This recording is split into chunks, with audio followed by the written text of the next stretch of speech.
In the summer of 1943, as the Pacific War reached its most unpredictable phase, a Japanese Zero pilot named Lieutenant Haruto Ishikawa made a mistake that should have ended his mission before it even began. He miscalculated his fuel range by a margin so small it seemed meaningless. Nothing more than a routine oversight in the chaos of pre-flight preparations.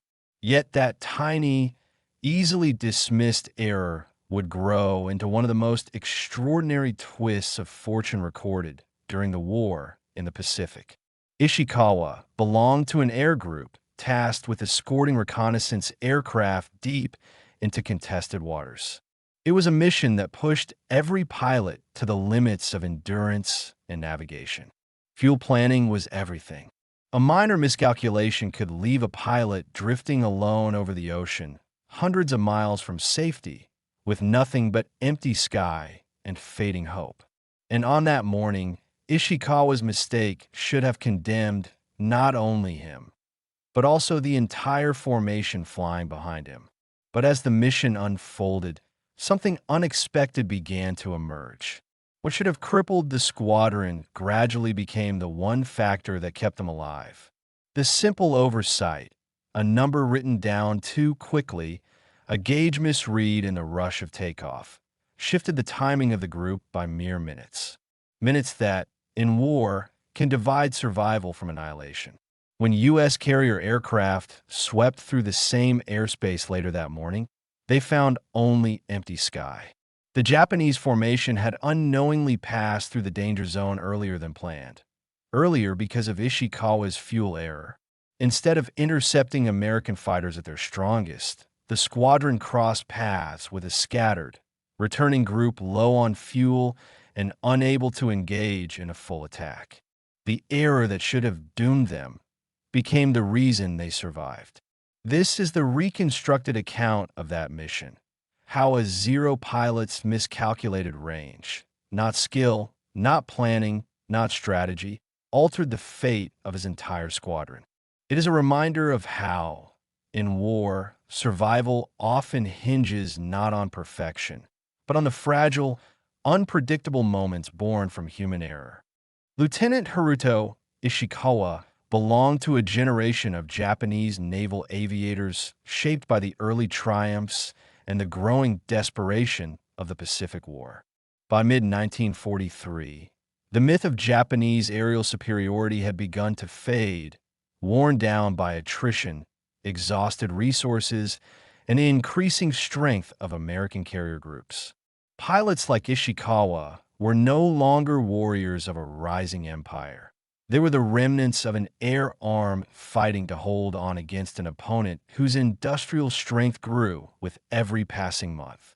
Ishikawa's squadron was stationed on a remote island airstrip, carved out of coral and volcanic rock. The base had once served as a forward point of power projection, but by 1943, it had become a battered outpost under constant pressure. Supply convoys arrived less frequently. Aviation fuel was rationed carefully.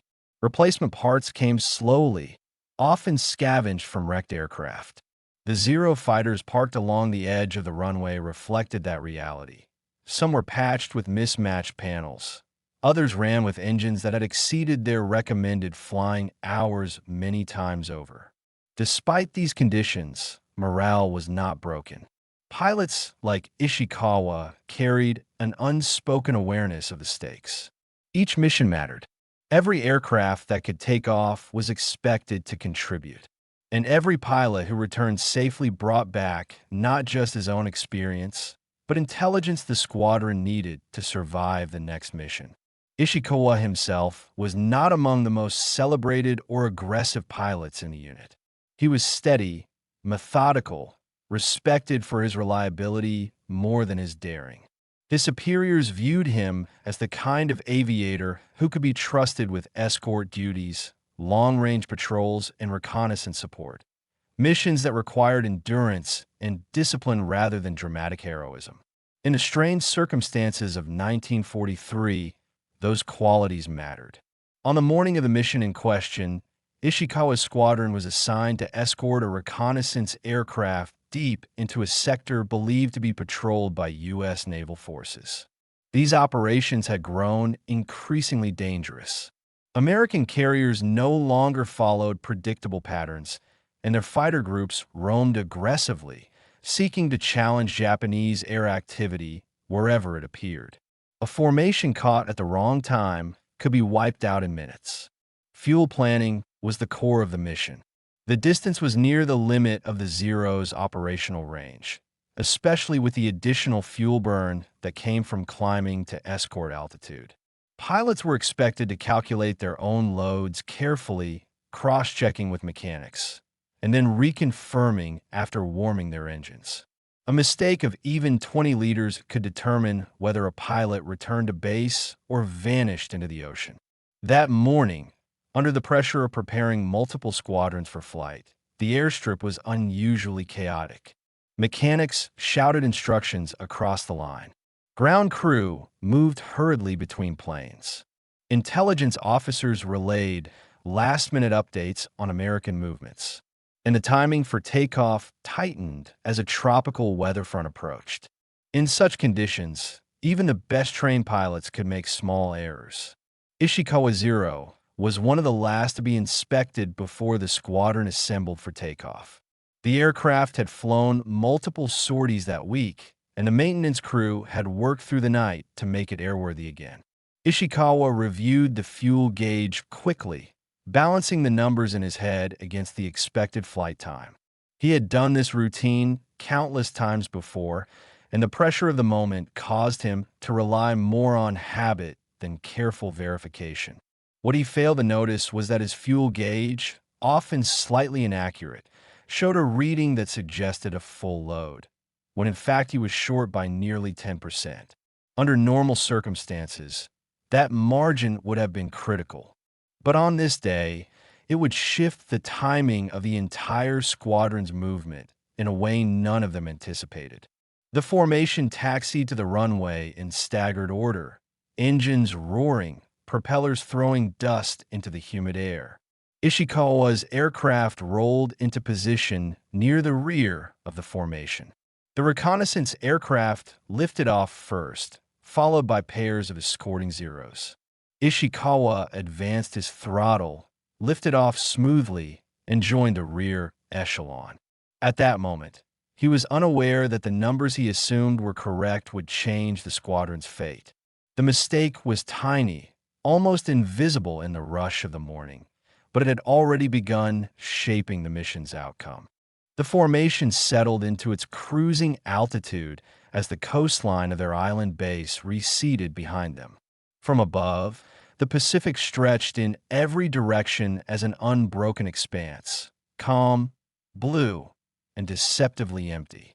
For pilots on long-range missions, the ocean was both a road and a threat. Landmarks were nearly non-existent. Weather systems could emerge without warning, and navigation often relied on little more than compass headings, drift estimation, and experience. Ishikawa positioned himself toward the rear of the escort formation, flying slightly lower and farther back than the lead elements. From there, he could observe the movement of the entire squadron and monitor the reconnaissance aircraft they were assigned to protect. The early morning haze had begun to lift, revealing scattered clouds forming thin layers across the sky. These offered both opportunity and risk, concealment from enemy fighters, but also places where threats could be hiding. The squadron expected resistance. American carrier groups had become increasingly active in the region, launching patrols that crisscrossed Japanese routes. The intelligence briefing that morning suggested the possibility of U.S. reconnaissance aircraft operating in the area, which meant fighters could be nearby. For the Japanese formation, any encounter with fresh American fighters would be dangerous. By 1943, American pilots had improved their tactics, and aircraft like the F-6F Hellcat had begun to replace the older Wildcats. These newer aircraft could absorb punishment, deliver more firepower, and maintain superior climbing rates. The Zeros, once symbols of unmatched agility, were now fighting opponents designed specifically to counter them. As the flight progressed, Ishikawa monitored his fuel more closely than usual. With the early morning rush behind him, a creeping awareness began to settle in. The numbers were not matching the pattern he expected. By the time the squadron reached the first waypoint, his internal calculations suggested he was burning slightly faster than planned. At first, he suspected the strong crosswinds common in that sector. But as they pushed farther into open waters, the trend became undeniable. Something was off. Still, Ishikawa knew the mission could not be interrupted. Escort flights required tight timing. The reconnaissance aircraft depended on the escort to keep enemy fighters at bay, and a pilot dropping out early could disrupt the cohesion of the entire group. So, he stayed silent and kept formation, adjusting his throttle carefully to conserve fuel wherever possible. The ocean below shifted in color, from deep blue to a lighter shade as they approached warmer currents. The air became smoother, the climb steadier, and for a brief period, the formation flew undisturbed. Yet beneath the apparent calm, tension simmered. Every pilot understood that American fighters could appear at any moment, often emerging suddenly from cloud cover or diving from altitudes beyond visual range. The squadron continued toward their assigned sector, and the reconnaissance aircraft began its slow, deliberate scan of the area. The escorts widened their formation slightly, maintaining altitude advantage and scanning for distant shapes against the sky. Ishikawa could feel the mission entering its most vulnerable phase. When attention slipped, fuel decreased, and the possibility of attack was at its highest. Then, something unusual happened. As the formation turned toward the far edge of the mission zone, the reconnaissance aircraft signaled a slight course adjustment, no more than a minute or two in timing. The lead escort elements responded immediately, shifting left to match the new heading. But the adjustment forced Ishikawa to compensate more aggressively, drawing more fuel than expected. His concern deepened. By this point in a long-range sortie, pilots would normally be settling into a predictable rhythm. But the small timing difference introduced by Ishikawa's early fuel oversight created a ripple in the formation's overall pacing. Unknown to them, this ripple was shifting the squadron's timeline just enough to alter their position relative to American patrols in the area. Ahead of them, far beyond the limits of visibility, a U.S. carrier group had launched a routine sweep of fighters, aircraft that would soon be on an intersecting path with the Japanese formation. Under normal circumstances, both groups would have crossed routes at nearly the same moment, setting the stage for a likely engagement. But Ishikawa's shrinking fuel reserves, his private, unspoken burden, were pushing the squadron forward at a subtly different tempo. For the moment, the sky remained quiet. But the rhythms of war were shifting, and the consequences of a single miscalculation were still unfolding. As Ishikawa's formation advanced deeper into contested airspace, the Pacific below remained deceptively calm, a wide canvas hiding the movements of fleets and fighter groups. The Japanese squadron continued along its patrol arc unaware that, beyond the curvature of the Earth, and hidden by distance and haze, a far more dangerous pattern was forming. Earlier that morning, a U.S. carrier task force had launched a standard patrol of F-6F Hellcats, fast, durable, and increasingly lethal adversaries.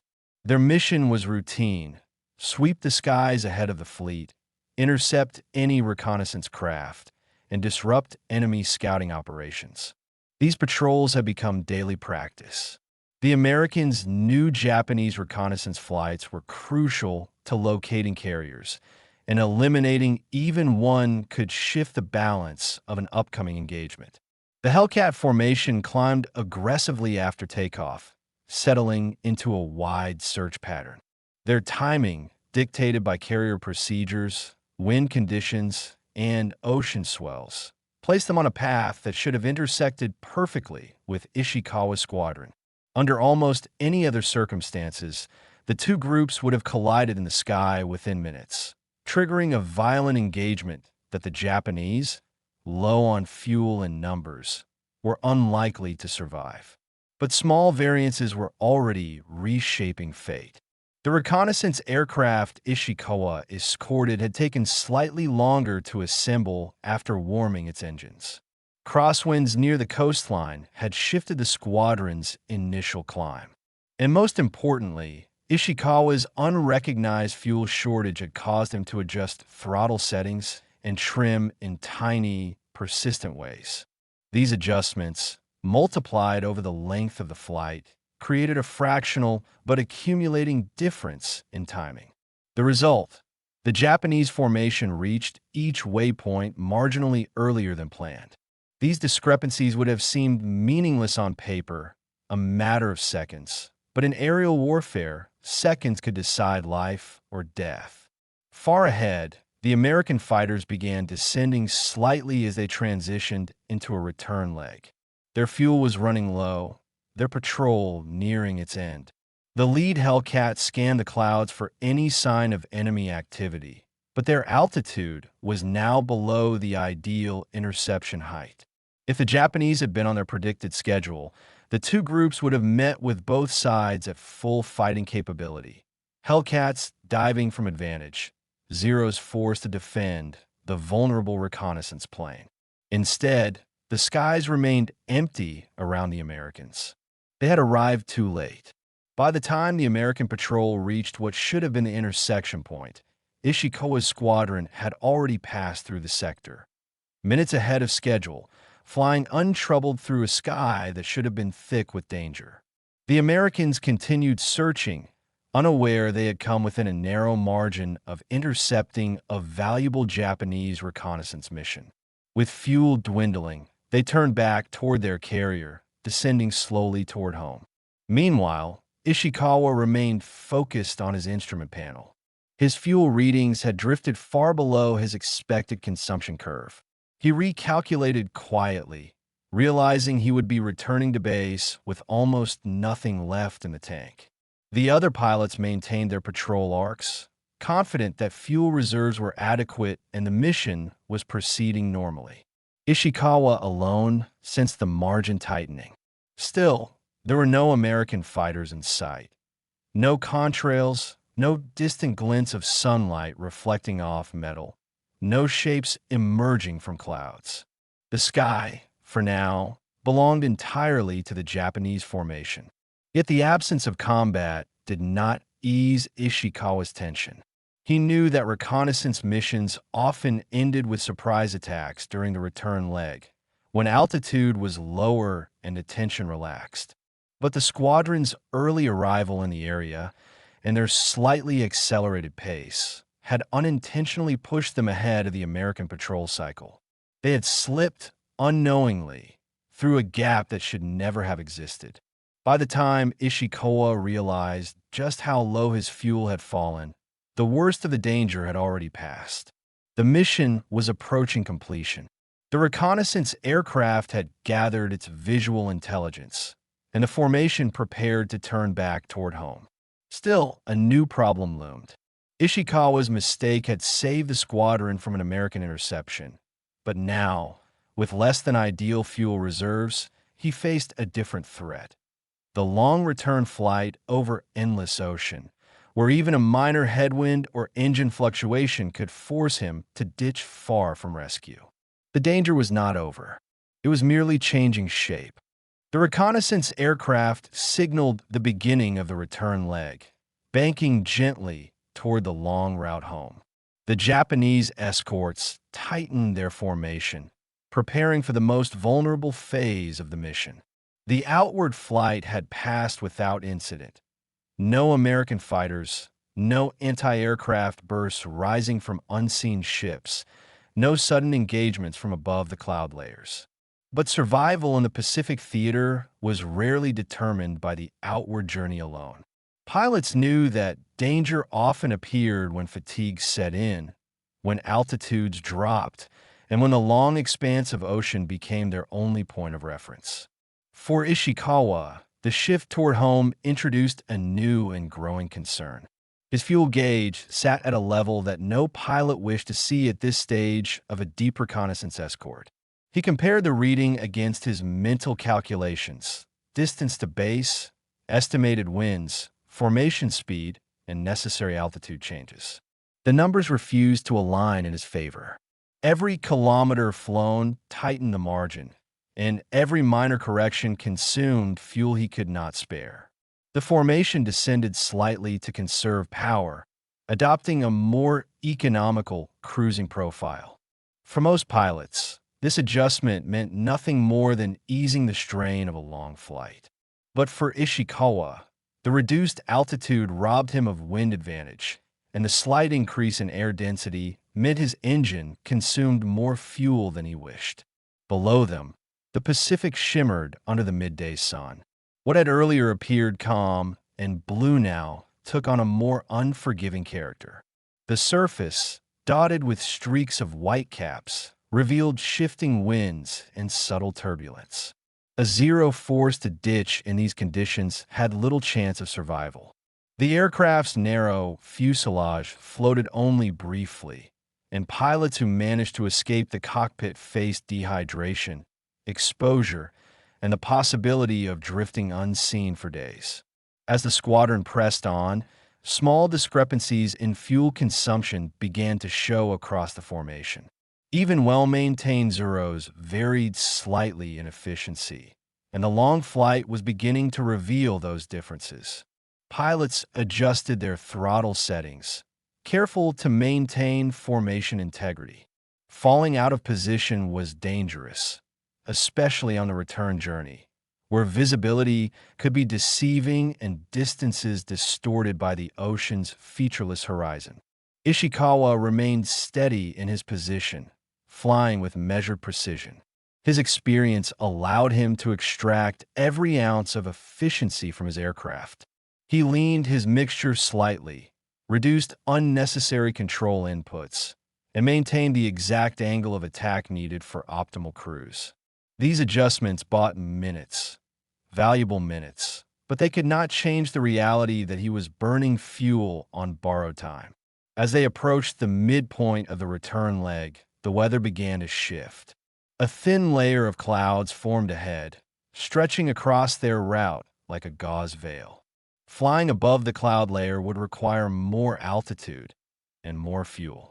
Flying below risked turbulence and reduced visibility. The lead elements chose a middle path, weaving through gaps, maintaining cohesion while minimizing additional consumption. Ishikawa's fuel needle dipped closer to the danger zone. He assessed the situation with the calm detachment of a trained aviator. The mathematics were clear. Even with optimal conditions, he would reach the airfield with little more than fumes. A minor headwind, a deviation to avoid weather, or a short detour to maintain formation could force an emergency ditching. Still, he held position. To break formation early would introduce unpredictability. The reconnaissance aircraft needed escort coverage all the way home, and a solitary Zero lagging behind was a prime target for any American aircraft lingering in the area. More importantly, an early withdrawal could disrupt the squadron's cohesion at a time when mutual support was essential. Ahead, faint outlines began to appear, a distant stretch of clouds marking the weather system that had been forecast earlier that morning. The formation edged around the outer edge, adding distance and time to the route. Even this small detour caused Ishikawa's remaining fuel margin to shrink further. Yet the squadron continued unchallenged. Whatever American patrol had been active that day was now well beyond engagement range. The same timing shift that endangered Ishikawa was still protecting the entire formation. The squadron pressed on. The coastline of home, still far beyond sight, waited somewhere past the haze. For Ishikawa, the race was no longer against American fighters. It was against the slow, steady descent of a fuel needle toward zero. As the Japanese formation continued its long push toward home, the scattered cloud bank that had lingered ahead began to dissipate. The sky opened again into a vast, unobstructed canopy, offering clear visibility but no relief from the growing tension. Even from his position near the rear of the formation, Ishikawa could tell the squadron was beginning to tighten its spacing, an instinctive reaction as aircraft neared the point where fuel calculations became critical. The reconnaissance aircraft maintained its steady pace, unaware of the delicate balance Ishikawa was fighting to preserve. Beneath his canopy, the fuel gauge needle hovered at a position pilots dreaded in deep patrol missions. Each vibration of the engine, each slight change in throttle, caused the indicator to flicker in a way that confirmed what Ishikawa already knew. He had entered the final phase of usable flight time. The rest of the squadron flew with confidence. Their fuel reserves, though not generous, were within acceptable limits for the return leg. Timing favored them. The absence of American fighters remained unusual but welcome. Unknown to them, Ishikawa had been the reason their path had avoided confrontation. His early fuel shortage, unnoticed and unspoken, had shifted the squadron's rhythm just enough to slip through a gap in the American patrol cycle. But now, the cost of that accidental timing shift was becoming clear. As they approached the first faint outline of their home island, Ishikawa assessed his remaining range. The coastline was still distant, blurred by the afternoon haze rising from the ocean. Even at optimal glide speed, the Zero's lift-to-drag ratio offered limited security. The aircraft, though agile in combat, was unforgiving during forced landings. Ditching in the open ocean was perilous. Ditching near land without proper angle or altitude could be fatal. The lead elements began their standard descent pattern, trading altitude for fuel efficiency. Ishikawa followed suit, adjusting his throttle with extraordinary care. The reduced engine load offered some relief, but he could feel the fragility of the margin he was working with. One minor miscalculation now, a gust of wind, a small deviation in approach, a momentary slip in airspeed, could exhaust his remaining fuel before the runway came into view. Below, the coastline drew closer. The strip of jungle behind the beach appeared as a dark band, and beyond it, the pale line of the coral runway emerged from the landscape. Ground crews on the island had grown accustomed to seeing returning aircraft arrive with barely enough fuel to taxi. But even by their standards, Ishikawa's situation was exceptionally precarious. The reconnaissance aircraft broke formation first, descending toward the base to relay its gathered intelligence. The escorts followed in staggered order, peeling off in pairs. Ishikawa remained at the rear, waiting for the final aircraft ahead to commit to its landing approach. Every second mattered now. Even maintaining formation discipline carried a cost he could scarcely afford. At the edge of the lagoon, the familiar crosswinds that characterized the island's microclimate began to push against his aircraft. Ishikawa compensated gently, avoiding large control inputs that would burn unnecessary fuel. The runway aligned in his canopy, a narrow strip of coral and compacted sand. It was close, yet still, for him, dangerously far. One by one, the preceding aircraft touched down. The formation had returned intact, the mission completed without confrontation. It was a rare outcome in this phase of the war. Mechanics and flight officers on the ground observed the returning Zeros with relief, unaware that the timing of their safe return had hinged on a small, inadvertent miscalculation. Now came Ishikawa's turn. As his wheels aligned with the runway threshold, the engine began to sputter faintly, an unmistakable sign of fuel starvation. The Zero descended gently, guided by momentum more than power. Ishikawa adjusted his glide path with disciplined precision, leveraging every knot of airspeed he had preserved. The engine surged once more, then dipped into silence. The aircraft was now gliding. In the final seconds, lift and gravity balanced in tenuous equilibrium. The airfield rushed toward him. Ishikawa held the glide steady, maintaining just enough nose angle to keep the aircraft from dropping short. The Zero touched down in a shower of dust and loose coral, its wheels striking the surface with a firmness that reflected the narrowness of its survival. It rolled forward, slowing in uneven jerks, until the remaining momentum carried it to a stop near the edge of the runway. Only then did ground crew rush toward the silent aircraft. The engine was dead. The fuel lines were dry, but the pilot had returned home. Ishikawa had completed the mission, barely, and unknowingly, his earlier miscalculation had saved every aircraft around him. When the squadron's after-action records for that day were compiled, nothing in the paperwork hinted at how narrowly disaster had been avoided. The mission report listed no encounters with American aircraft, no losses, and no unusual events. Fuel consumption was noted, but not examined closely. In the administrative rhythms of wartime aviation, success often meant that nothing happened. No combat, no missing pilots, no aircraft vanishing into the vast silence of the Pacific. But deeper analysis of American carrier operations from that same morning tells a different story. One that places Lieutenant Haruto Ishikawa's experience into a wider context.